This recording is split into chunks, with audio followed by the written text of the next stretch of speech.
Joe Biden, who right now, I think his approval is at a 61%. The first 100 days of a new administration is usually when they could get the most done. Right now, you got horrible economic numbers as the backdrop. You got progressives, neoliberals, and conservatives who want major stimulus. You got progressives, neoliberals, and a lot of conservatives that want a $15 minimum wage, which, by the way, a $15 minimum wage is the moderate to conservative position. It should be closer to $23 to $25 minimum wage with taking into account inflation over the last 30 years. So a $15 minimum wage should have been years ago. And we're not even talking about a $15 minimum wage right away. We're talking in this neoliberal phased-in $15 minimum wage.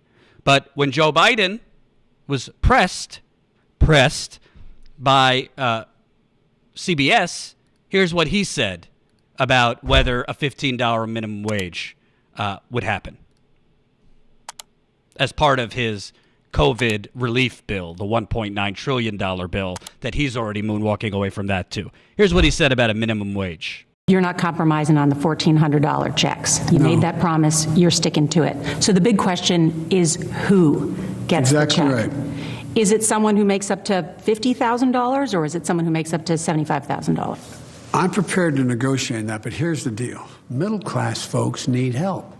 But you don't need to get any help to someone making $300,000 or $250,000. So it's somewhere between an individual making up to $75,000 and phasing out, and a couple making up to $150,000 and phasing out. But again, I'm wide open on what that is. You also want to raise the minimum wage to $15. Is that something you would be willing to negotiate on in order to get Republican support? Well, apparently that's not going to occur because of the rules of the United States Senate. So you're saying the minimum wage won't be in this? My guess is it will not be in it. But I do think that we should have a minimum wage, stand by itself, $15 an hour, and work your way up to the 15. It doesn't have to be boom. And all the economics show, if you do that, the whole economy rises. I'm prepared, as President of the United States, on a separate negotiation on minimum wage, to work my way up from what it is now, which is paying. Look, no one should work 40 hours a week and live below the poverty wage. And if you're making less than $15 an hour, you're living below the poverty wage. But that may not be in your American Rescue Plan. No, I put it in, but I don't think it's going to survive. Let me get something straight here.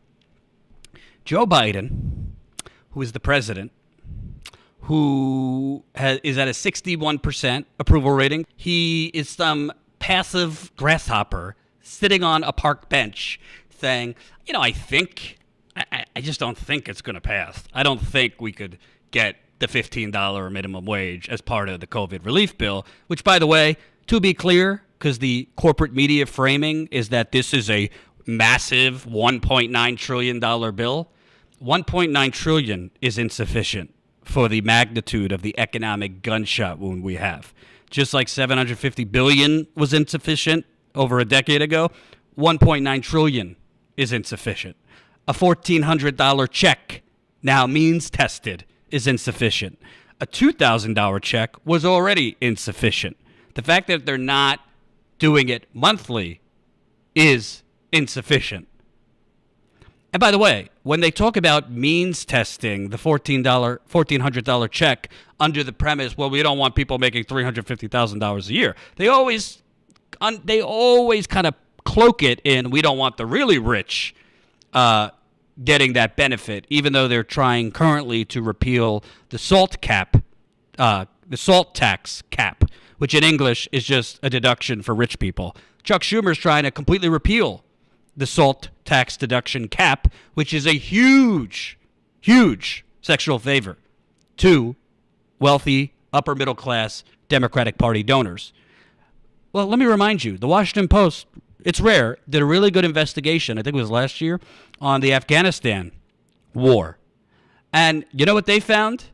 That literally, contractors were being told on the ground in Afghanistan, we expect you to dole out $3 million daily for projects in a single Afghan district roughly the size of a U.S. county. The contractor once asked a congressman whether the lawmaker could responsibly spend that kind of money back home, $3 million a day. Quote, he said, hell no. Well, sir, that's what you just obligated us to spend, and I'm doing it for communities that live in mud huts with no windows. And by the way, USAID guessed that 90% of what they spent was overkill in Afghanistan. Well, I didn't hear any discussion in that Washington Post piece or from the Pentagon or from Joe Biden or from Mitch McConnell and the rest of them on means testing money in Afghanistan and Iraq and Somalia and Yemen and all the other countries that we are spending obscene amount of money on. But we have to means test a $1,400 check. And before I get back to the $15 minimum wage fight, let's just be clear. When they talk about survival checks, I don't know, maybe I'm traveling, even though I haven't been in the field recently, maybe I'm traveling in an entire different universe, but $1,400 is not going to make somebody survive. You have people who are literally 6 months to a year behind in their rent or their mortgages or their student loan payments, or name your bill that you are significantly behind on. Not to mention, your rent is not being forgiven, folks. Your mortgages are not being forgiven, folks. That bill is coming due either at the end of March or the moratorium on evictions. Whenever the music stops and they expire that moratorium, you're going to owe between $10,000 and $20,000 in rent. That's just a guesstimate. These are not survival checks. Is it better to have $1,400 check in the mail rather than not have it? Yeah, but the framing, this corporate framing that these are survival checks and this is desperate help for the middle class, it is way, way insufficient. Way, way, way insufficient to the magnitude of the problem. So now we have Biden acting like a little innocent grasshopper who has no influence. This is the president of the United States pretending that he has no authority, no power, no muscle to make sure that a $15 minimum wage is in his COVID relief bill. The CBO has scored what a $15 minimum wage would do. Bernie Sanders' bill to hike the federal minimum wage to $15 an hour would grow the deficit by $54 billion over a decade. Congress's independent budget scorekeeper estimated Monday. That prediction of a deficit pile up could work in Sanders' favor as he fights to include the minimum wage increase in the package Democrats are crafting to enact Biden's $1.9 trillion stimulus plan. Under the fast-track budget process Democrats could use to clear the aid package with just 51 votes in the Senate, the bill must have a direct and substantial impact on federal spending, revenues, or the debt. So the Congressional Budget Office score is a boon for Democrats fighting for the minimum wage to be included, even as Biden cast doubt on whether it would pass muster under Senate rules for the reconciliation process. Quote, what that means is that we could clearly raise the minimum wage to $15 an hour under the rules of reconciliation, Sanders said about CBO's predictions. Let's be clear, we are never going to get 10 Republicans to increase the minimum wage through regular order, said Sanders, chair of the Senate Budget Committee. The only way to increase the minimum wage to $15 an hour now is to pass it with 51 votes through budget reconciliation. So, here you have Joe Biden going on national television. I mean, he's either doesn't know what's going on, or he's just gaslighting you. I think he's just gaslighting you.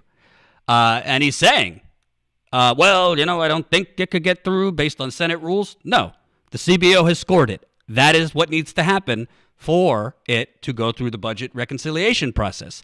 So the key is, in what that Politico story said, is for those fighting for a $15 minimum wage, which I just want to be clear. I'm not for a $15 minimum wage. I'm for a $25 minimum wage. But I'm not going to poo-poo it. $15 minimum wage would lift, millions and millions and millions of people out of poverty. So it's not something that I'm going to say, let's not fight for it. I'm just saying the framing at this point that $15 minimum wage is going to bring us to the promised land. If we've had $7.25 this long, once a $15 minimum wage goes into effect, God, it's going to be a mountain of a climb, a mountain of a fight to stop them from keeping it at $15 minimum wage for the next 30 years like they did at $7.25. Hope you enjoyed that last video. Hop on over to statuscoup.com where you can sign up for our email list and become a member for as low as $5 to $10 a month. Membership is how we grow. That's statuscoup.com/join. And remember, join our email list so we can grow the revolution with you.